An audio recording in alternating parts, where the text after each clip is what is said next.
ایک غریب آدمی بدو رات کے وقت وہ کہیں بیچارہ صبح سے چلا تھا، مدینے پہنچتے اسے رات ہو گئی.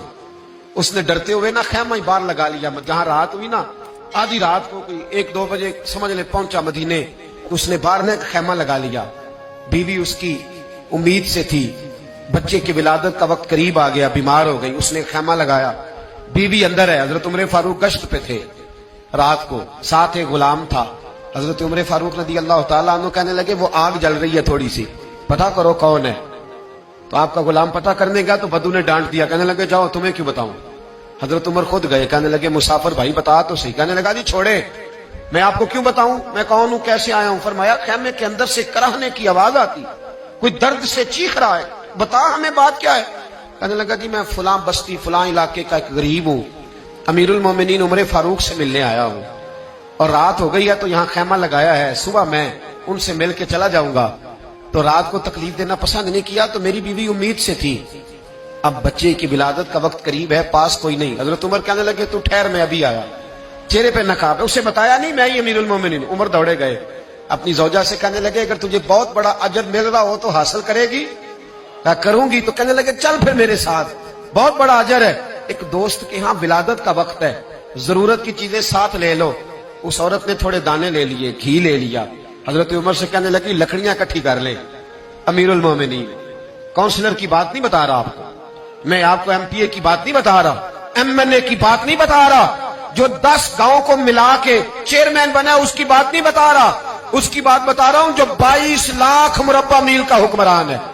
اس کی بات بتا رہا ہوں جو گلی سے گزرے تو شیطان رستہ ہی بدل جاتا ہے.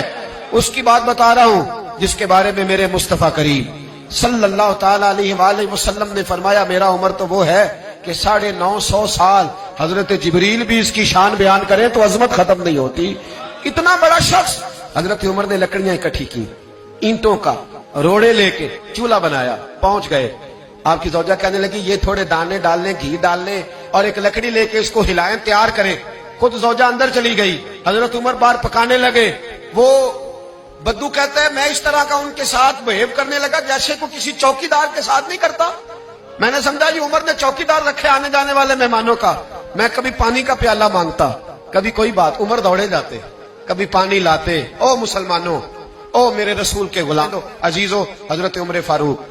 وہ غلام کہتا ہے میں عمر سے کہتا، میں کہتا غلام پانی لا تو عمر دوڑ کے پانی لاتے. میں کہتا تجھے گھی پکانا بھی آتا ہے، پہلے بھی کبھی پکایا ہے؟ تو عمر فرماتے کوشش تو کر رہا ہوں. میں کہتا پہلے بھی کبھی تیری بیوی نے یہ کام کیا ہے؟ تو حضرت عمر کہنے لگے مجھے یاد نہیں، پوچھ کے بتاؤں گا. کہتے ہیں کیا رنگ تھا، کیا انداز تھا، کیا مصطفیٰ کی تربیت تھی، کیا انداز حضور نے سکھائے غلاموں کو. یہ کس طرح کا امیر ہے کہ یہ ہنڈیاں پکا رہا ہے، پھونکے مار رہا ہے ایک غریب کے لیے، دیہاتی کے لیے جسے جانتے بھی نہیں. اندر اس شخص کی بیوی کے ہاں بیٹا پیدا ہوا تو حضرت عمر کی بیوی اندر سے بول کے کہنے لگی امیر المومنین مبارک ہو، آپ کے دوست کے ہاں بیٹا پیدا ہوا ہے. جب کہا نا امیر المومنین مبارک ہو تو وہ شخص کہتا ہے میرے ہاتھ کانپنے لگے اور میں اس طرح دوڑا کہ میری پگڑی گر گئی. میں دوڑا تو عمر نے بلایا، کہا کدھر جاتے ہو؟ کہنے لگا آپ امیر المومنین ہیں، آپ امیر المومنین، آپ عمر ہیں. کیسر و کسرا جس کے نام سے کانپے آپ وہ ہیں، جسے مصطفیٰ نے دعا مانگ کے اللہ سے مانگا وہ والے عمر ہیں آپ، جس کے لیے علی المرتضیٰ فرماتے ہیں میں روز دعا کرتا ہوں وہ والے عمر ہیں، جس کے بارے میں ابو بکر صدیق نے فرمایا تھا کہ میں اللہ سے کہوں گا مولا جو تیرے محبوب کی امت کے حق میں سب سے بہتر تھا میں اسے خلیفہ بنا کے وہ والے عمر ہیں. عمر امیر المومنین کی بیوی وہ تو خاتون اول ہوتی ہے، وہ تو ملکہ ہوتی ہے، اور تیری بیوی دائی بن کر ایک غریب کے بچے کے پاس بیٹھی رہی ولادت کے وقت. عمر امیر المومنین ہو کے تیری داڑھی ساری دھومے سے بھر گئی، تو ڈیوٹی کرتا رہا. تو سیدنا عمر رو پڑے اور اس بدو کو سینے سے لگا کے کہنے لگے تجھے پتہ نہیں تو کہاں آیا ہے، اس شہر کا پتہ ہے؟ اس نے کہا حضور کہاں ہے؟ فرمایا یہ میرے نبی کا مدینہ ہے، یہ مصطفیٰ کا مدینہ ہے، یہاں امیروں کا استقبال نہیں ہوتا، یہاں غریبوں کے استقبال ہوتے.